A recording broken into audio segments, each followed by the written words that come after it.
afternoon, everyone. My name is Arita Burt, and today I would like to bring to your attention a very important need in our church, and that is the importance of an effective visitation program and why we need one in our church. As you look around and see, over the past few years, the church's membership has fluctuated up and down, but there has not been any significant growth. Have you ever sat back and asked yourself personally, why is our membership not growing as we sometimes think other churches are growing? That's a good question, and it could be many different reasons.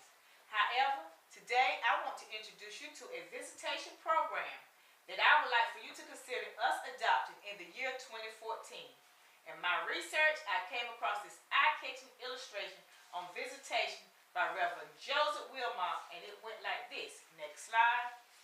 What visitation would do for your church. V, vitalizes the work of the Sunday school and church. I, increases the enrollment of the church, the Sunday school, and other members. S, secure home cooperation.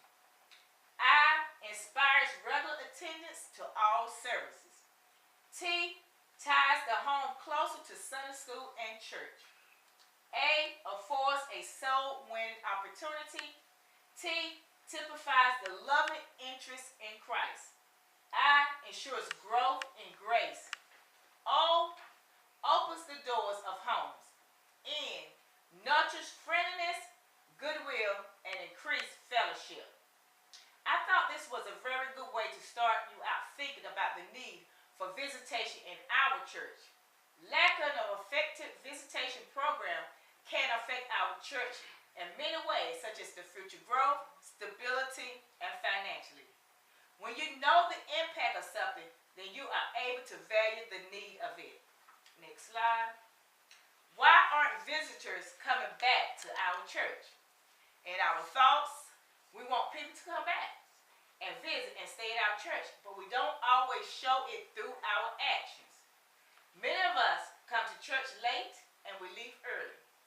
It is not good when our visitors get to church earlier than the majority of the members do. If you come late, you miss the golden opportunity to help the ushers give a warm welcome to our visitors. If you leave early, you miss the golden opportunity to welcome them back to another service. Next slide. Secondly, why are gifted and talented members leaving out the back door? This is the metaphor way we describe people leaving the church. Not everyone just up and leave the church for simply no reason at all, because some leave due to relocation or personal crisis. However, most of the research I have done on this subject points to one major reason, and which is a sense of some need not being filled. In other words, these members have ideas of what a local congregation should provide for them, and they leave because those provisions have not been met. Along with that, many church members have an entitlement mentality rather than a servant mentality. I'm not saying that church members should not expect some level of ministry and concern, but it seems that today many of them have taken it literally too far and have turned the church membership into country club membership. When you pay your dues, you are entitled to certain benefits, like at a country club. Next slide. Creating an environment that both embraces our newcomers and excites them is enough to return those that does not just happen by chance. We must be prepared to be effective stewards of those God brings us. It has been proven and tested that it is essential for us to develop a plan for establishing relationships with newcomers that ultimately prompts them to become fully developed members of our congregation. In 1 Corinthians 12:31, Paul describes church membership not by what they should receive in a local church, but by the ministry they should give. One of the main solutions to closing the back door is for us to move from an entitlement mentality to a servant mentality. Next slide. The Great Commission of Jesus Christ in Matthew 28:19 says, "Go, therefore, and make disciples of all nations."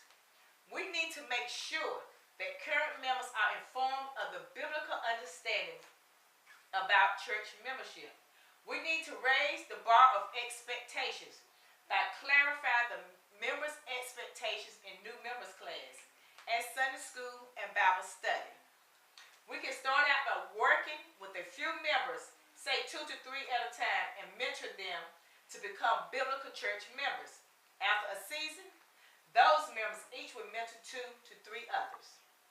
The process will continue and grow and never stop growing, because our goal is to make disciples. All members, as much as possible, need to be trained and equipped by the pastor on how to help win souls to the church and how to help keep members in the church. Finally, we could encourage people to be in smaller cell groups. Not a way of forming a church in the church, but as a way of being more informed and functioning church members. This will also help to build their servant mentality. Next slide. As members in 2014, we must make a conscious effort to get to service before it starts. Visitation is every Christian's job. People expect the pastor to greet them or visit them because they look at this as a paid job, just as paid salesmen coming to your house. But when members of the church greet members at the church or visit the home, they are looked upon as satisfied customers. Because visiting and witness brings power to the church, it is important that all members be trained and involved. Most people first come to the church because of a relationship they have with one of us.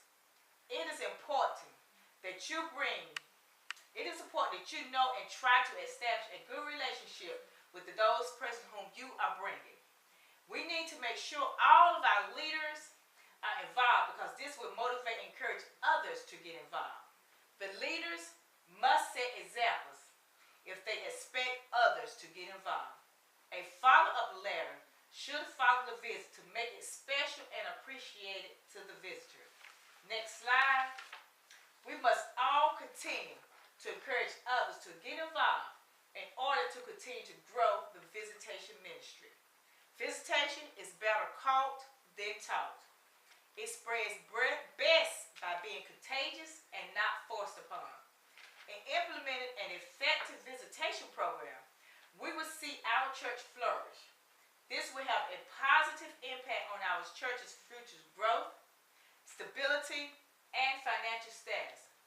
Most of all, we will be doing as Jesus has commanded us in Matthew 28:19, when it says, "Go, therefore, and make disciples of all nations." And the end result of this will be a thriving and functioning church with new members. And this is what I would like for us to consider for the 2014 goal. Thank you.